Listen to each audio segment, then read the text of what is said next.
ആൾക്കാരുടെ വോട്ട് ചേർത്തിട്ടില്ല. അപ്പൊ നമ്മൾ കഴിഞ്ഞ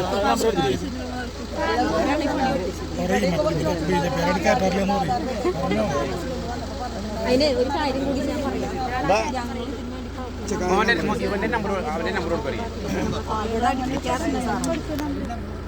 എന്താണ് ബൂത്തിന്റെ ജോലി?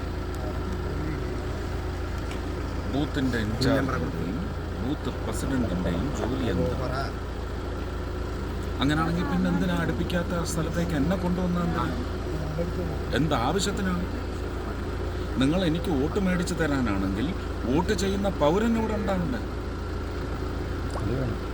നിങ്ങൾ ബൂത്തുകാർ മനസ്സിലാക്കൂ, നമ്മൾ യുദ്ധത്തിനല്ല ഇറങ്ങിയിരിക്കുന്നത്, നമ്മൾ അവർക്ക് നേട്ടം ഉണ്ടാക്കാനാണ് ഇറങ്ങിയിരിക്കുന്നത്.